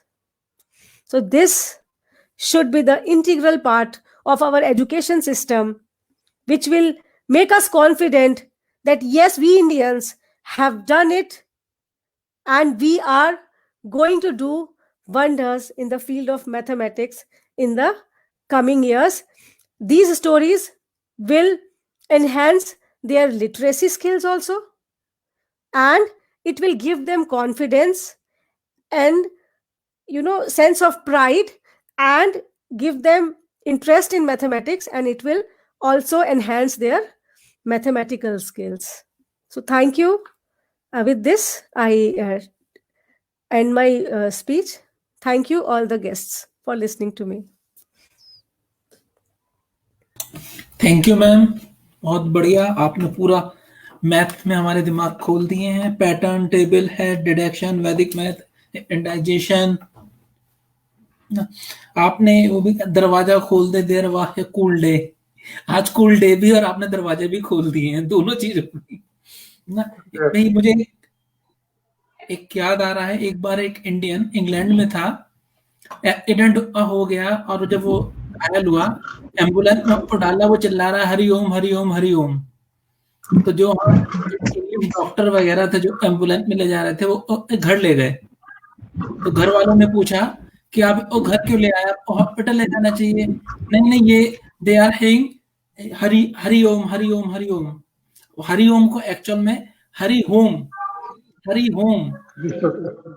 जितने भी English man थे वो हरिओम समझ रहे थे। Okay, अब मैं thank you ma'am one again. अब मैं आनंद प्रकाश जी को इनवाइट करूंगा, जिन्होंने पूरी वर्कशॉप के मेन करता धरता यही है, इनकी वजह से आज ये पॉसिबल हो पाया है ना। बहुत लंबा एक्सपीरियंस है, शिक्षक कल्याण फाउंडेशन के एफडीपी इंचार्ज हेर हैं, जो भी प्लानिंग होती है हेर के थ्रू होती है। हेर, आप ब्लेसिंग दें हमें। Thank you Satish ji. आप कुछ ज्यादा ही बोल रहे हैं, ऐसा नहीं है, ये तो सभी लोगों का प्रयास है, उसमें हम भी एक थोड़ा सा हमारा भी सहयोग है। लेकिन ये बात सही है कि जगदीश जी ने जो ये बीड़ा उठाया है शिक्षक कल्याण फाउंडेशन का, और स्पेशली उसमें जो एफडीपी है, फैकल्टी डेवलपमेंट प्रोग्राम है, आई थिंक ये बहुत ही इम्पोर्टेंट और बहुत ही रेलेवेंट इनिशिएटिव है। पर्टिकुलरली जैसा पांडे मैडम जी ने भी कहा कि न्यू एजुकेशन पॉलिसी इस चीज के ऊपर पूरा थ्रस्ट दे रही है कि सिर्फ हम अपनी एजुकेशन में नॉलेज के ऊपर सिर्फ फोकस ना करें, जिसको हम रोटे लर्निंग कहते आए हैं, बल्कि हम उसमें बच्चों के अंदर एटीट्यूड डेवलप करें, और स्किल डेवलप करें। अब जब स्किल की बात होती है तो वो हमें टीचर्स के ऊपर भी स्किल की बात आती है, क्योंकि सिर्फ पढ़ाना ही नहीं है, बल्कि how are we teaching and why are we teaching. तो हमने जो अपनी ये पॉलिसी बनाई एफडीपी फैकल्टी डेवलपमेंट प्रोग्राम में, हमने यही कहा कि we have to focus on 3 aspects which is attitude, skill and knowledge. और आज के परिप्रेक्ष्य में जब हम ये कहते हैं कि नॉलेज तो गूगल बाबा सबको दे रहे हैं, तो सबसे ज्यादा इंपॉर्टेंट चीज है स्किल और एटीट्यूड की। और इसमें मैं बहुत ही अच्छा सेशन जो पहले हमारे मधुसूदन जी ने किया अभी, और अभी जो ज्योति मैडम बोल रही थी, बिल्कुल बहुत ही अच्छी बात इन्होंने कही कि हम अपने आप को रिलेट कर पा रहे थे। मैं खुद अपने आप को रिलेट कर पा रहा था। जब हमने अपने स्कूल डेज में हमने पढ़ा था तो it was a rote learning, कि फार्मूला बता दिया, मेथड समझा दिया, and we have to just learn it, and the mission is only and only to get the marks, and we had no reason why we are reading and what is the meaning of it. Lekin when we came to our corporate world, first time when we started solving the problems through mathematical equations, very simple algebraic equations like a is equal to bx plus cy plus dz, and when we say how 3 variables are going to make an outcome and how those variables are going to vary themselves, we really realized that had it been told to us at that point in time, we would have loved much more than what we loved the mathematics. So I would only second the point. In the today's context, we have a lot of students here, we have got teachers here. I will say one point, that mathematics, as madam also said, is the theoretical realization of what is happening in practice. Anything which is happening in reality, if I have to see it on a paper, how it will work, how I can experiment with it, how I can calculate and I can visualize, it can be done through mathematics. Anything and everything which is happening in the universe, any phenomena which is happening practically in the universe, if I have to understand it, if I have to explain to myself and others, it has to be done through a mathematics. So mathematics has to be the foundation literacy aspect, as very rightly said, and we have to see that there should not be fear around it. I know very clearly that in our school days also, when somebody says, oh no, mathematics, sorry, I cannot probably take it, only some bright students will say that, okay, we will go for mathematics. Bright students will go for science. So I think at the primary stage, the objective should be, how do we, as again, I'm just building on what madam said, that objective is not just to tell them the basics of various subjects, but we also have to create interest. It is not just that we have to teach, but we have to also create interest in all the subjects and all the topics, so that the children can actually take a decision that where he is attracted more, rather than creating a fear about various subjects just because he does not or she does not get certain number of marks into that subject. So after listening to Madam Jyoti and after attending the session which Madhusudan ji did, I think, and the comments which are pouring in from the participant, it re-emphasized the vision and the mission which we have taken in the faculty development program, that more than the knowledge, we have to focus on how and why. If we can tell the how and why to the students, they will be able to develop interest in these learnings. And if we tell why and how to the teachers, they will be able to teach in a much better manner.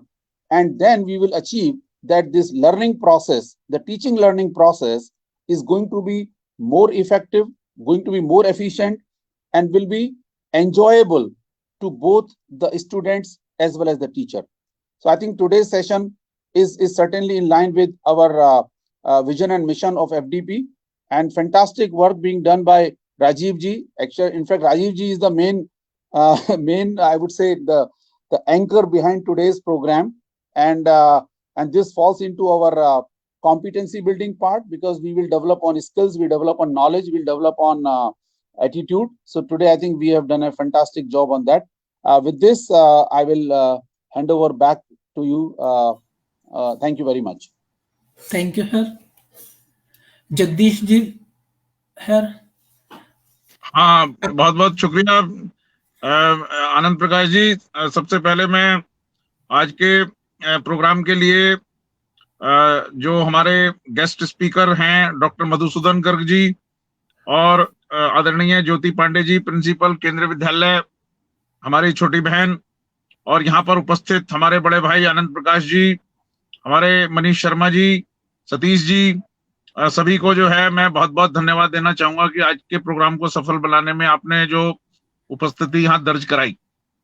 पहले हम लोग जो है इस प्रकार का programme पिछले साल हमने करा था और वो ऑफलाइन प्रोग्राम था, 25-30 टीचर आए थे उसमें, बहुत अच्छा प्रोग्राम था।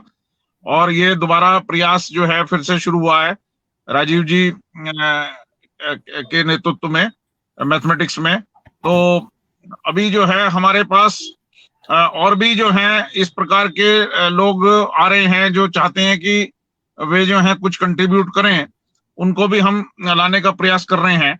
और मुख्य उद्देश्य ये है कि जो हमारे टीचर्स हैं, जो हमारे प्राइवेट सेक्टर्स के टीचर्स हैं, बहुत से टीचर्स हमें मिलते हैं, उनको वो चांस नहीं मिल पा रहा। जैसे केंद्रीय विद्यालय में फिर भी ट्रेनिंग्स हो जाती हैं, इन सर्विस कोर्स हो जाते हैं, नवोदय विद्यालय में हो जाते हैं। कवाड़े जी मेरे को बता रहे थे कि प्राइवेट सेक्टर्स में अभी जो छोटे स्कूल्स हैं वहां पर टीचर्स को ट्रेन करने की बहुत आवश्यकता है। और हम लोग जो हैं कुछ नई योजना लेके भी खवाड़े साहब के नेतृत्व में, आनंद प्रकाश जी के नेतृत्व में नई योजना में एम्पैनलमेंट ऑफ टीचर्स पे काम शुरू करने वाले हैं कि किस प्रकार से हम टीचर्स का एम्पैनलमेंट करें और इंस्टीट्यूशंस को हम टीचर्स जो है सजेस्ट करें एक एम्पैनलमेंट बना के, और जहां पर टीचर्स हमारे कमजोर बैठते हैं वहां हम उनको ट्रेनिंग करें। तो कल भी परसों भी हमारा सेशन है। मैं ज्यादा समय नहीं लूंगा क्योंकि मैं रास्ते में फंसा हुआ हूँ। और इन्हीं शब्दों के साथ मैं एक बार पुनः सभी का धन्यवाद अदा करूंगा और मैं राजीव जी को कहूंगा कि वे अपनी बातचीत रखें। धन्यवाद।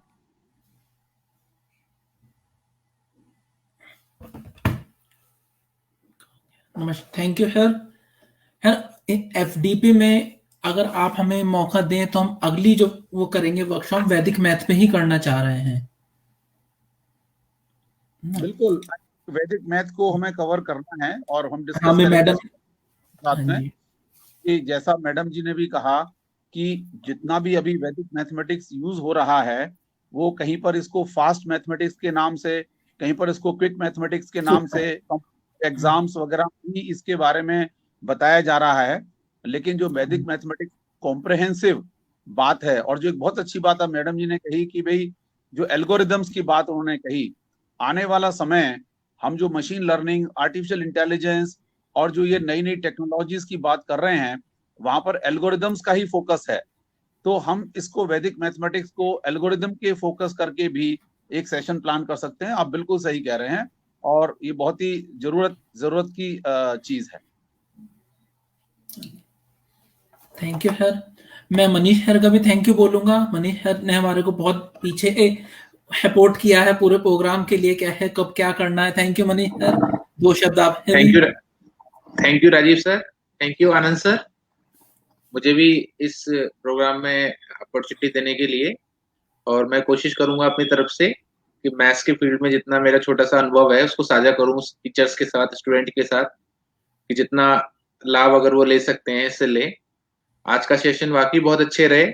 मधुसूदन सर को तो हम पहले भी कई बार मिल चुके हैं और उनकी क्लासेस जो होती हैं, उनके जो कॉन्सेप्ट्स होते हैं वो वही कॉन्सेप्ट्स होते हैं जो मैक्सिमम लोगों को प्रॉब्लम क्रिएट करते हैं, जो समझ में नहीं आते हैं बेसिकली, वो उसी पॉइंट को सीधा टच करते हैं।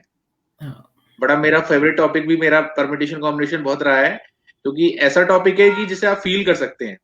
तो वैसे टॉपिक नहीं है कि जिसे आप एब्स्ट्रैक्ट फॉर्म में देख सकते हैं, इसे फील कर सकते हैं आप एवरीथिंग। जैसे सब दिखा रहे थे ट्री बना हाँ, तो ऐसा ही कुछ मेरा टॉपिक अगला भी है जो मेरी क्लास है आपको 26 जनवरी में 3D ज्योमेट्री है। उसमें भी ये है कि नाम है उसका 3D ज्योमेट्री, स्पेस में चल रहा है, इसलिए कुछ देख ही नहीं पाते हम, इसलिए बच्चे को भी कुछ समझ में नहीं आ पाता है कि क्या चल रहा है, कहाँ कौन सा प्लेन आया और कहाँ लाइन निकल गई थी स्पेस में। तो ऐसा ही कुछ चांसेस रहते हैं। तो मैंने कोशिश करी है कि इस टॉपिक को बच्चों को विजुअलाइज कराया जाए, कुछ दिखाया जाए और समझाया जाए कि प्लेन था, लाइन था, वो कहाँ थी। तो ऐसी कोशिश हम कुछ करने की करेंगे। 26 तारीख को? बड़ों को भी बहुत जरूरत है, सिर्फ बच्चों हाँ की नहीं, बड़ों की भी बहुत जरूरत है। हाँ सर, सीखने की तो कोई उम्र नहीं होती सर। मैं भी मधुसूदन सर के साथ जुड़ा रहता हूँ, उनके ग्रुप में क्वेश्चंस करते रहते हैं, तो सीखते रहते हैं, तो फिर नॉलेज बढ़ती रहती है, वरना तो फिर कम ही हो जाएगी। अगर हमने सीखना बंद कर दिया तो बिल्कुल हम ये नहीं सोच सकते कि हमारी नॉलेज आज इतनी रहेगी। अगर हमने सीखना बंद कर दिया तो हमारी धीरे धीरे नॉलेज कम होने लगेगी उल्टा। तो इसलिए मेरे ख्याल सीखना से बंद करना। एक टीचर वही है जो हर टाइम सीखता रहता है। It is सिखाना said, it is said that more you know that you do not know more. Yes. So that is the situation, you know. जितना ज्यादा Yes, sir. सीखते हैं उतना पता लगता है कि बहुत कुछ नहीं पता है हमें। यस सर, बाकी सही बात है। ठीक है sir, thank you sir, thank you Rajeev sir, thank you Anand sir. Manish है, सतीश है तो ऐड नहीं हो पा रहे हैं कि टेक्निकल वजह है ना। हाँ जो मैंने क्वेश्चन गेम उनके हाथ खेल रहा था, आपके हाथ कंटिन्यू करूं डाइस हाँ वाला। सर करिए। मुझे हाँ, मुझे एक थोड़ा सा उसमें बता दीजिएगा कि विनिंग के लिए आपने क्या कंडीशन रखी थी, वो मैं थोड़ा सुन नहीं पाया था ढंग से। विनिंग के लिए कंडीशन यही है, 4 टाइप डाइस है ए बी सी डी। में स्क्रीन शेयर कर देता हाँ हूँ, वो हाँ है ना। हाँ हाँ, yes. तो अंदर हम थ्रो करेंगे, तो जो भी नंबर ज्यादा आएगा वो जीत जाएगा। सिंपल। ओके ओके ओके, क्या स्क्रीन शेयर अच्छा ठीक है ठीक है ठीक है। अरे विजिबल है? नहीं सर अभी नहीं। अभी नहीं हुई ना, तो मैं करता हूं।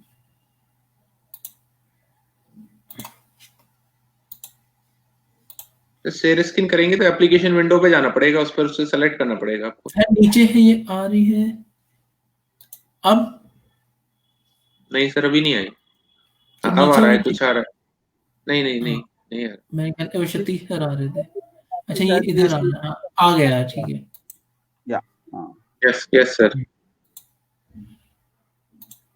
चेस बोर्ड आ जाएगा। Yes sir sir. ये, हाँ ये गेम था, है ना। अब आपको डाइस जो करना है ए बी सी और डी। ए के ऊपर जो नंबर मार्क है 33333, यस बी के ऊपर यस सर। 00444, है ना। अभी मैं हम एट रैंडम प्रोबेबिलिटी निकाल लेंगे कि कौन जीतेगा। अब आप बताइए आप कौन है जो करना चाहेंगे। सर बेसिकली यहाँ 2 प्लेयर खेल रहे हैं क्या? हाँ है, दो दो प्लेयर खेल रहे हैं। ओके ओके सर, ठीक है सर। तो फिर मैं डी डी डाई को थ्रो करना चाहूंगा, डी डाई को चूज करना चाहूंगा। मैं तो अलग पेपर पे ले जाता हूँ डी आपका। हाँ अब मैं आपको 4 मौके दूंगा जीतने के सर। अच्छा अच्छा, ओके सर, थैंक यू। है ना। अगर आप डी ले जाते हैं तो मतलब आपके हाँ पास नंबर हो गए, डी है 222 वाले ना, हाँ तो आपके पास हो गया 2222 है एंड है 666। है ना। अगर आप डी लेते हो तो मैं सेलेक्ट करूंगा ए। ओके ए सर। के अंदर है 333333।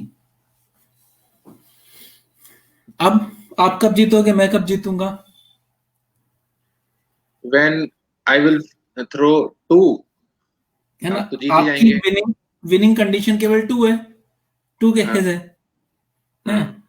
विनिंग कंडीशन जो आपके हैं टोटल है ना। तो मेरे कितने हो गए? 4। यस तो मैं तो 2/3 टाइम जीत जाऊंगा। आपके जीतने के चांसेस 1/3 हैं, यस सर। है ना। तो यहाँ तो आप हार रहे हो फिर। ठीक है सर, एक बार और मौका दीजिए। एक और मौका देता हूँ। बताओ। अच्छा अच्छा ठीक है।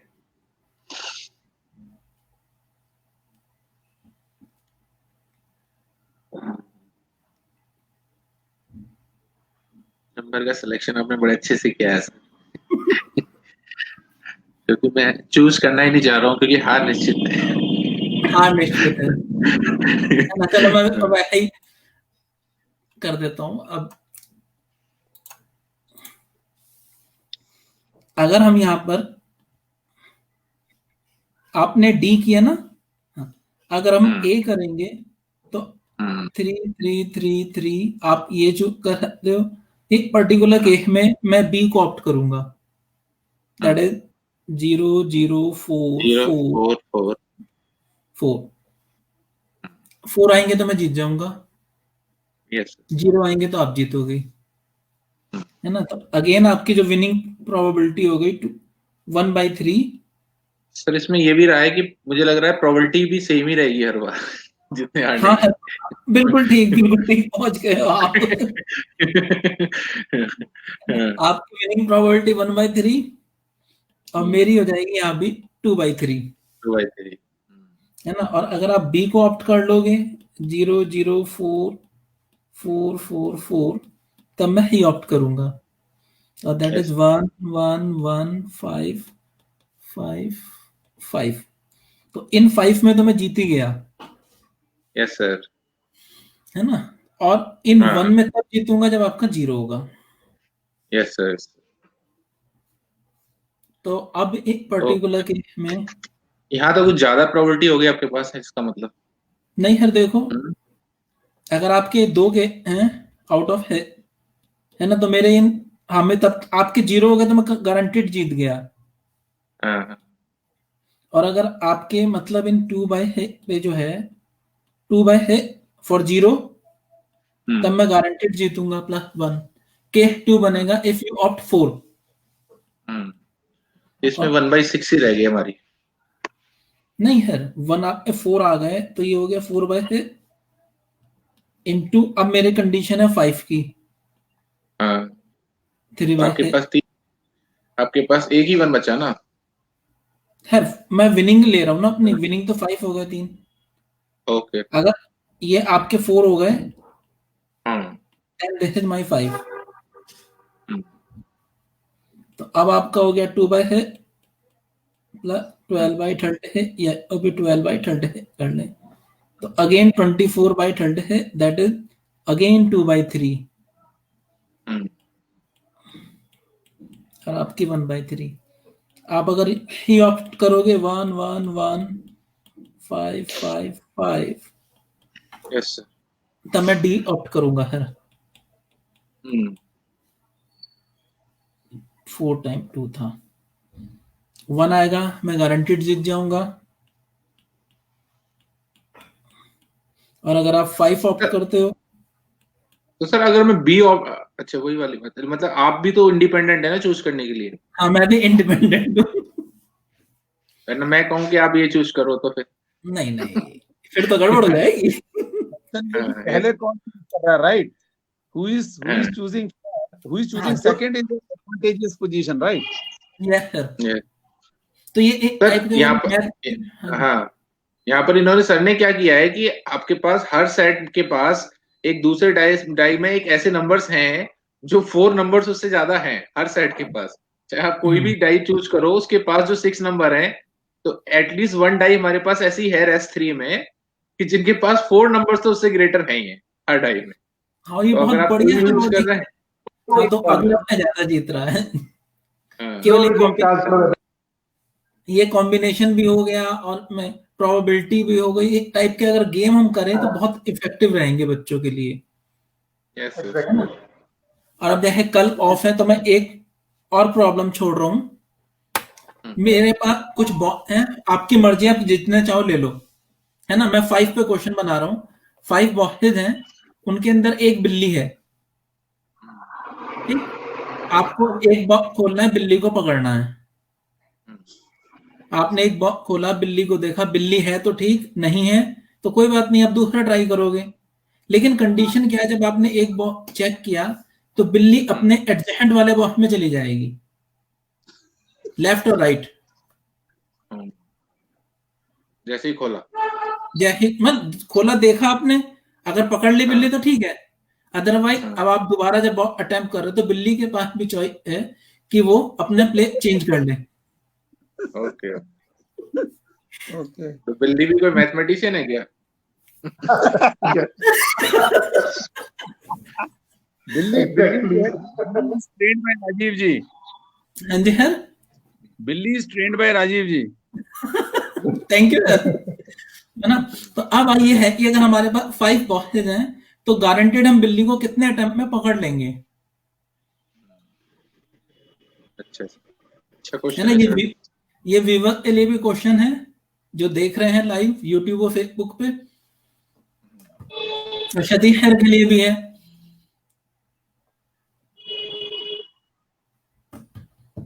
शदीद खैर, चलिए सर, लगता है जी कैमरा सर। वो हो देखते गया हैं है। कौन सा। I think I have some issue, network issue, I think. हाँ है, चलिए सर नेटवर्क। ठीक है। बढ़िया है, आज का अच्छा सेशन रहा। Good, राजीव good. Sir just looking like as a expert anchor. हाँ, Yes, yes, yes, yes. Because शदीद एंकर्स की एक खासियत है, उसके पास कुछ बिल्ली होनी चाहिए। गेम और भी है मेरे पास। मतलब बिल्ली का मतलब ये है कि वहां डाई भी बिल्ली है, मतलब कुछ ऐसी बिल्ली होनी चाहिए। Yeah, he himself is a cat. Yes,